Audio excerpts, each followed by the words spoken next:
This portion of the news brought to you by McDonald's. McDonald's, I'm loving it. The recent layoffs of some 190 employees at Baha Mar has highlighted other ongoing challenges and issues.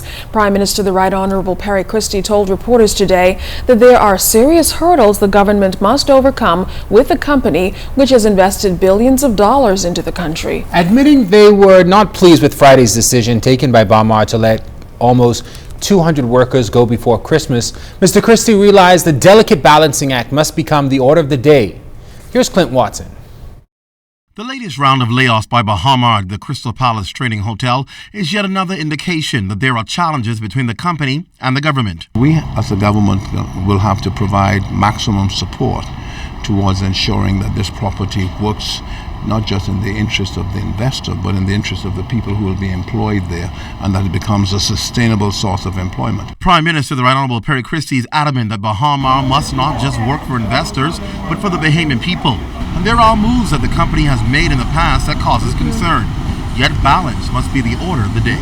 There are a lot of issues, and the point is that the government must see itself as a partner with Mr. Esmerian. And Mr. Esmerian must see himself as a partner with the government.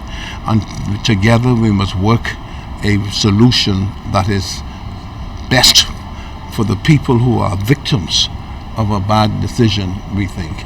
And somehow to be able to give them a greater hope that as 2015 moves forward, that they will have some real expectation of having meaningful employment. The delay of Baha Mar's opening to late spring next year and the completion of several graduating classes from Baha Mar's Training Institute have contributed to the clogging of the system that Baha Mar reportedly found itself in, having to pay salaries for employees yet to work in the new resort hotels. The challenge that I have found is that when we have these agreements, and we have an agreement and we are arguing that the agreement does not validate that kind of decision.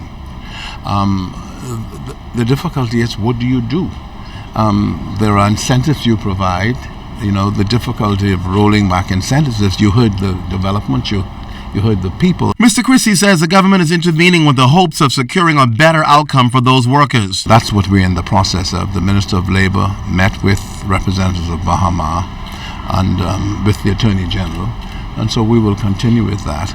But at the moment, we have to be able to learn from this process and put better and stronger protections in place for people in this industry. And that provision that we should have in there to be enforceable in a strong way. Prime Minister the Right Honorable Perry Christie says last Friday's sudden layoffs could have a permanent impact on employees, and that's why the government must be as strong as it can in dealing with the matter.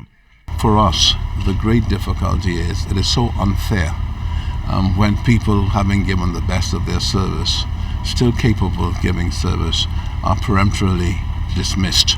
And we know how difficult it is, based on past experiences, for people who are of a certain age, not near retirement, but of a middle age, so to speak, and being able to get a job back in the industry.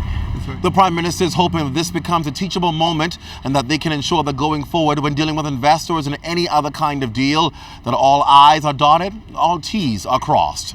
Clint Watson, ZNS Network News. 2 men were shot and seriously injured this morning, one on Lily of the Valley corner, the other on Hay Street. Janae Noel Ferguson was on the scene moments as that case unfolded and tells us that one suspect is already in police custody, with police searching for more individuals believed to be involved.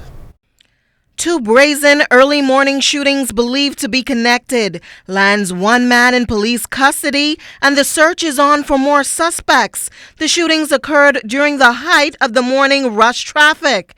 In the first shooting, a 22-year-old male was walking with his female companion shortly after 7 Tuesday on the Lily of the Valley corner near Market Street. Occupants of a white Honda drove up and began firing shots at them. They ran east towards East Street, where the male collapsed after being struck in the back.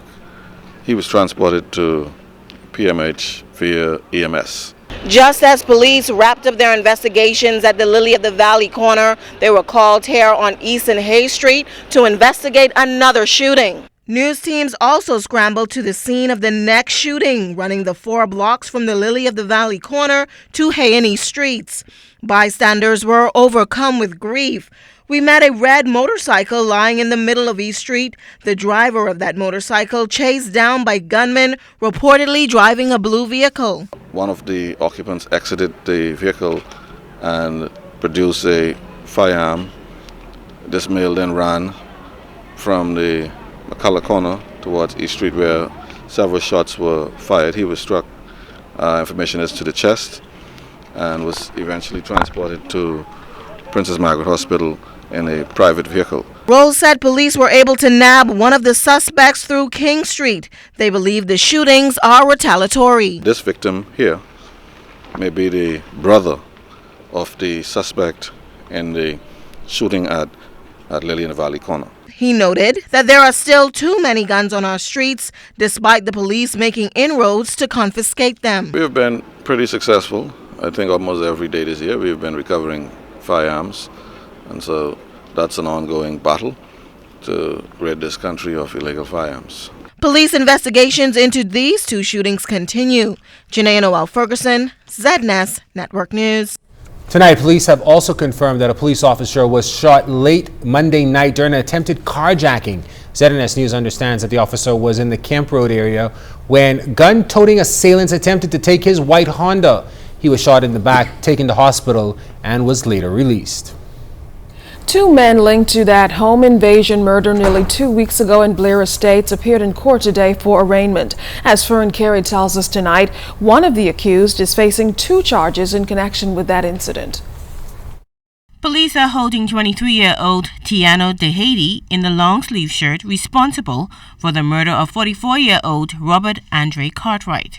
De Haiti is accused of breaking into Andre Cartwright's Blair Estates home and then killing him.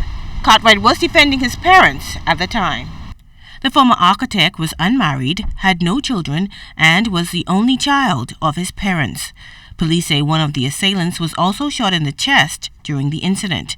The man then escaped in a silver Honda Accord. However, a short time later, a female driver showed up at the Princess Margaret Hospital with a male passenger suffering from gunshot injuries to the chest. The female was also taken into custody. Meantime, the court also charged 24-year-old Kevin Andrews with accessory after the fact, which means that Andrews allegedly helped De Haiti avoid authorities even though he knew De Haiti had committed murder. Following the arraignment, De Haiti's attorney, Glendon Roll, informed the court that his client had been beaten while at CDU. The court noted the complaint, bail was denied, and he was remanded to prison. Voluntary bill of indictment papers will be filed on January 16th of next year. Police prosecutor Assistant Superintendent Clifford Doxson objected to bail for Kevin Andrews, noting that the 24-year-old has several matters pending, including housebreaking. He also indicated that Andrews has a number of outstanding warrants for not showing up at court. The matter was adjourned to November 20th, when the court will decide the issue of bail. Fern Carey, ZNS Network News. A Florida lawmaker is speaking out against the Bahamas, advising cruise ships and other tourists not to come to our shores. Representative Daphne Campbell made the inflammatory remarks at a news conference in the Little Haiti community of South Florida. And as Jared Higgs tells us tonight, Ms. Campbell is further accusing Bahamian authorities of mistreating children. Boycott Bahamas to stop this discrimination against Haitian children. Those are the words of Florida State Representative Daphne Campbell, who accuses the Bahamas of being inhumane in its new immigration policy. The policy requires foreigners to have a passport of their nationality as well as a residential stamp. Campbell is advising companies, cruise ships, and individuals not to do business with the Bahamas. I'm asking all cruises, all tourists, to make sure, every industry, to make sure to boycott Bahamas! Minister of Foreign Affairs and Immigration, the Honorable Fred Mitchell, calls Ms. Campbell's comments foolish and based on false information.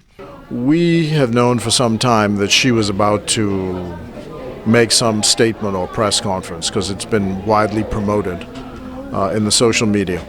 So our diplomats in Florida were authorized to reach out to her office to disabuse her of any notions with regard to this.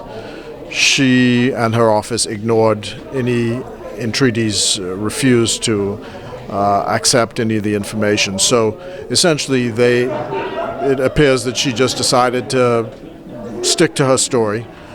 This question of children being discriminated against in the Bahamas. It's all foolishness, utter lies. The question of boycotts and all the rest of that, that's always a two-edged sword. Bahamians spend $1 billion in the Florida economy a year, so if we want to go down that road, we can, but that's not the road we are employing. The fact is, the policy stands. They can dance on the table as much as they want, make as much noise as they want. The policy stands. In a statement posted on her Facebook page, Representative Campbell claimed to have seen pictures of children being handcuffed. However, there is no evidence that children were in fact handcuffed. ZNS News will continue to follow this story. Jared Higgs, ZNS Network News. This portion of the news was brought to you by McDonald's. McDonald's, I'm loving it.